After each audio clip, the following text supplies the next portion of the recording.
Hey everyone, welcome to my channel science at ease. Students, thermodynamics chapter का हम next topic करने वाले हैं, that is enthalpy of reaction.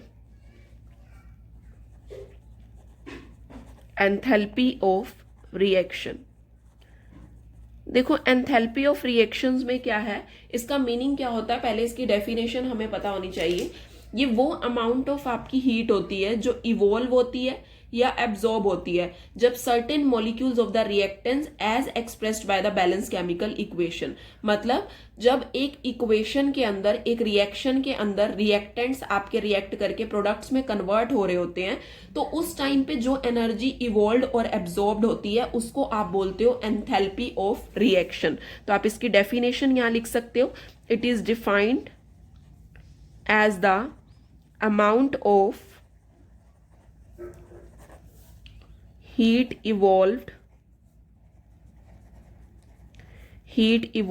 or absorbed when certain moles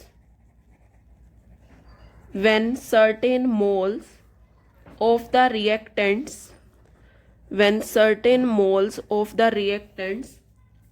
as expressed by the balanced chemical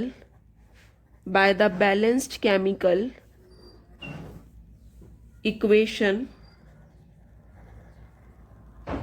for that reaction are completely converted into, किसमें convert हो रहे हैं, completely into the products, are completely converted into products।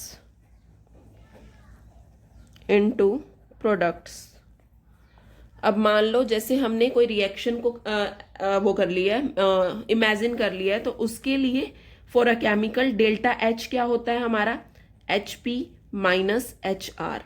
ये H P क्या है यहाँ पे, this is the enthalpy of products. ये क्या है, enthalpy of products. And H R क्या हो जाएगा, this is the enthalpy of reactants. ये एंथैल्पी रिएक्टेंट्स की हो जाएगी and H P is the enthalpy of products. अब on the basis of sign of delta H के बेसिस पे, इसके साइन के बेसिस पे कि पॉजिटिव साइन है या नेगेटिव साइन है, उस बेसिस पे टू टाइप की केमिकल रिएक्शन ऑब्जर्व की गई है। One is the endothermic reaction and another one is the exothermic.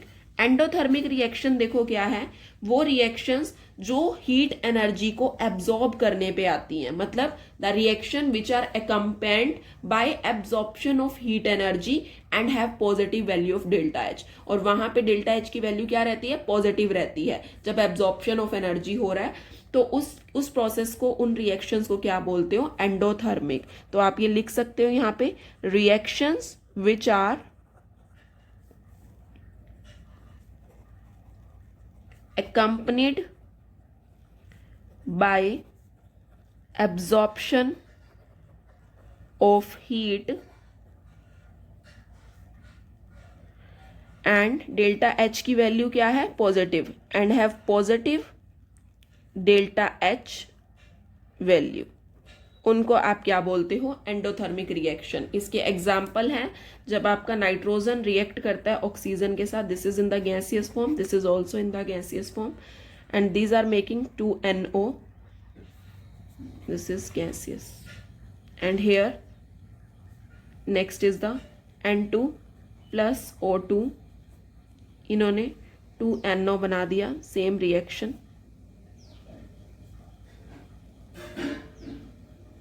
Delta H की वैल्यू यहाँ पे है प्लस 180.5 किलो जूल। तो हेयर ऐसी रिएक्शन के लिए आपका जो एच पी होता है, enthalpy of product, this is always greater then the enthalpy of reactant. तभी तो डेल्टा एच आपका क्या आता है, यहाँ पे पॉजिटिव आता है। So for such reaction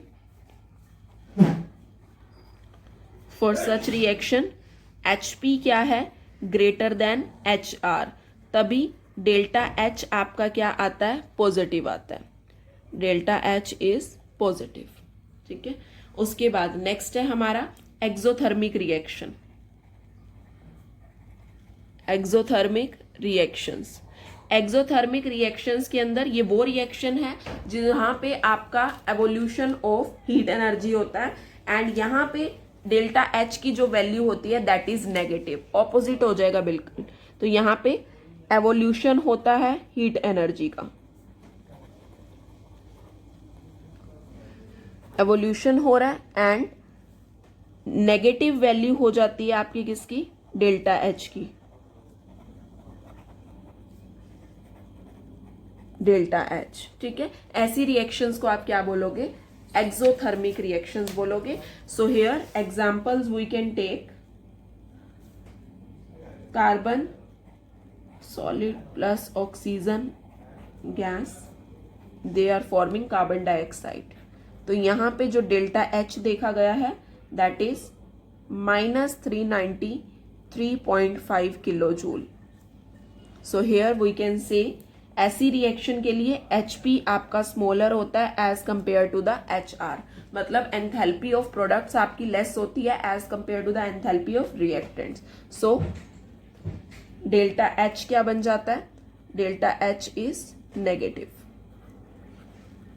delta H आपका नेगेटिव हो जाता है। ठीक है, नेक्स्ट ये हमने कर लिया एंथैल्पी ऑफ रिएक्शन के बारे में डिस्कस। अब हम करेंगे, एक टर्म है यहाँ पे जिसको बोलते हो आप standard state. Standard state, standard state देखो क्या होता है। स्टैंडर्ड स्टेट किसी भी सब्सटेंस की एक स्पेसिफाइड टेम्परेचर पे होती है और उसकी प्योर मतलब किसी भी सब्सटेंस की एक ऐसी स्टेट, स्टैंडर्ड स्टेट मतलब एक ऐसी स्टेट जब वो एक स्पेसिफाइड टेम्परेचर पे है, या हम बोल सकते हैं एक प्योर फॉर्म में वो प्रेजेंट है और प्रेशर कंडीशन वहां पे 1 बार है। जैसे हम एग्जाम्पल कर लेते हैं, एग्जाम्पल ले लेते हैं, लाइक हमारा लिक्विड इथेनॉल है, लिक्विड इथेनॉल, इसका जो प्योर फॉर्म है दैट इज एट 298 केल्विन, और this is pure liquid ethanol at 1 bar pressure. Pressure भी क्या है, 1 बार है। ऐसे ही अगर हम स्टैंडर्ड स्टेट सॉलिड आयरन की बात करें तो वो 500 केल्विन पे स्टैंडर्ड में होता है, मतलब प्योर फॉर्म में होता है, एंड 1 बार प्रेशर कंडीशन में होता है। This is for the solid iron. और नॉर्मली जो डाटा आपका लिया जाता है that is at the 298 kelvin, मतलब स्टैंडर्ड स्टेट में आप टेम्परेचर कंडीशन मेनली 298 केल्विन लेते हो और आपका जो प्रेशर कंडीशन रहता है दैट इज 1 बार रहता है। ठीक है, now the term is standard enthalpy of reaction. क्या होता है standard enthalpy of reaction?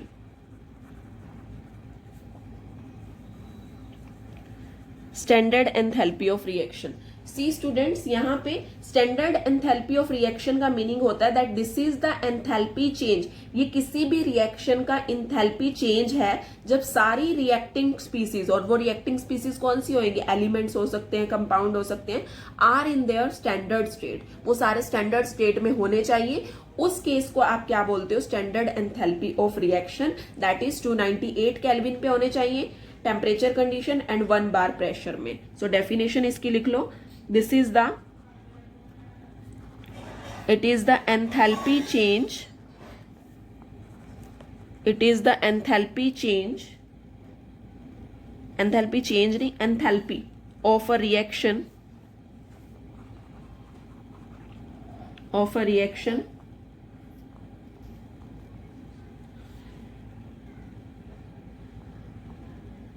One second, यहाँ थोड़ा सा गड़बड़ हो गई है, इसको आप दोबारा से लिख लो डेफिनेशन को, सेम वही लिखो, it is the enthalpy change,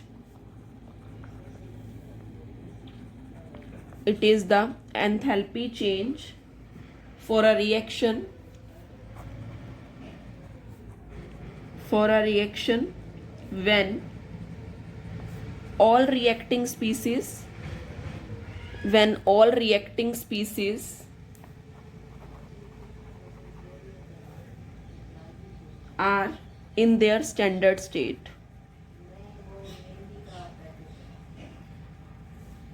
are in their standard state, and ये state कौन सी होगी, at 298 Kelvin and 1 bar pressure, 1 bar pressure। ठीक है, this is the standard enthalpy of reaction. Now the next topic is factors affecting the enthalpy of reaction. आपकी जो enthalpy of reaction है उस पर कौन कौन से फैक्टर्स अफेक्ट करते हैं, इंपॉर्टेंट टॉपिक है. Factors affecting enthalpy of reaction.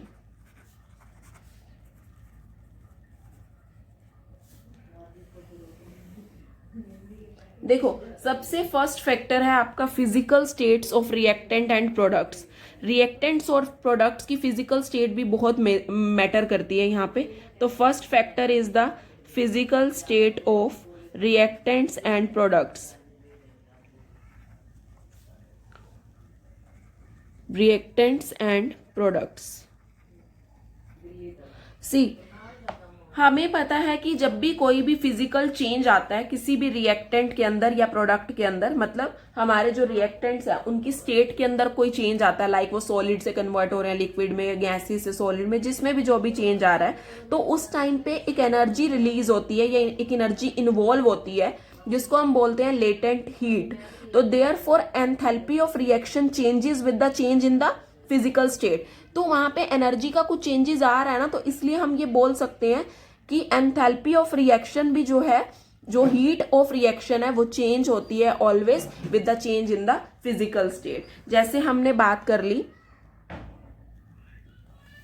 ये देखो, यहां देखो, लाइक मैं एक ये ले रही हूं H2 गैसियस फॉर्म में है, यहाँ हाफ O2 ये भी आपका गैसियस फॉर्म में है, and it is converting into the H2O which is in the liquid form.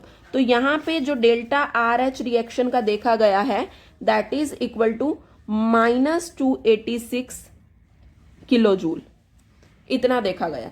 ऐसे ही अगला केस लिया जब H2 लिया, this is in the gaseous form, plus half O2 ये भी गैसियस फॉर्म में है, लेकिन जो यहाँ ये H2O पड़ रहा है, बन रहा है, ये गैस फॉर्म में है, ऊपर लिक्विड में था.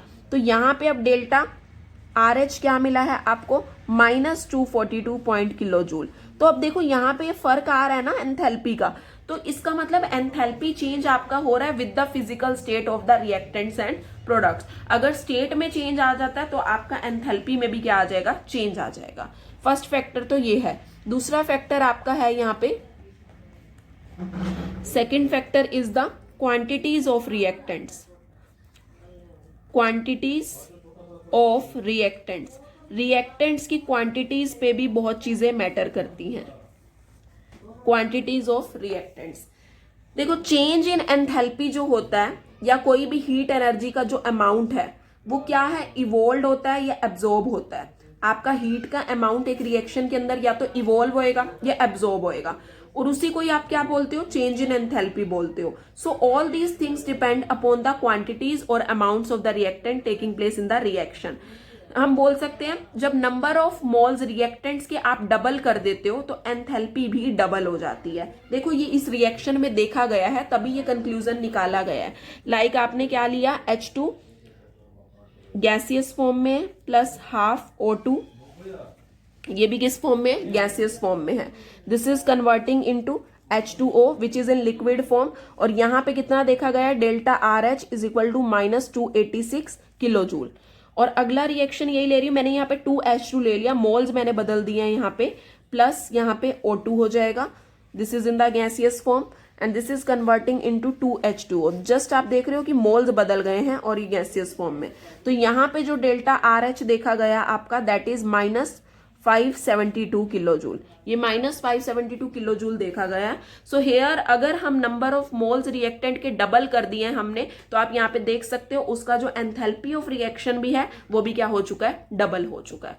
तो इट मीन्स आपका क्वांटिटीज ऑफ रिएक्टेंट्स पे भी सारी चीजें डिपेंड करती है, एंथैल्पी ऑफ रिएक्शन डिपेंड करता है. ठीक है, उसके बाद नेक्स्ट है हमारा allotropic modification of reactants. Allotropic modification क्या होता है, एलोट्रॉप क्या होता है, एक ही एलिमेंट बट वो बहुत सारी फॉर्म में मिलना, उसका बहुत सारी फॉर्म में पाया जाना. तो एंथैल्पी ऑफ रिएक्शन डिफरेंट होती है for different allotropic forms of a particular substance. जैसे हम कार्बन के ग्रेफाइट की बात करें और डायमंड की बात करें, दोनों केसेस में अगर हम इनको रिएक्ट कराते हैं ऑक्सीजन के साथ, इनकी बर्निंग करते हैं, तो दोनों केसेस पे जो एंथैल्पी ऑफ रिएक्शन आती है दैट इज कंप्लीटली डिफरेंट, वो चेंजेस आते हैं उसके अंदर, ठीक है, बिकॉज एलोट्रोपिक मॉडिफिकेशन के साथ एंथैल्पी ऑफ रिएक्शन भी आपकी क्या हो जाती है, चेंज हो जाती है, ठीक है। So here the third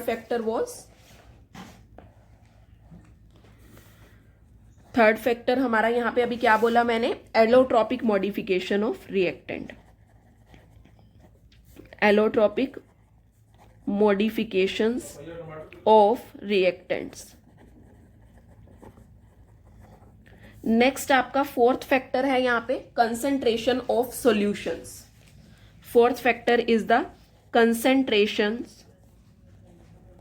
concentration of solutions।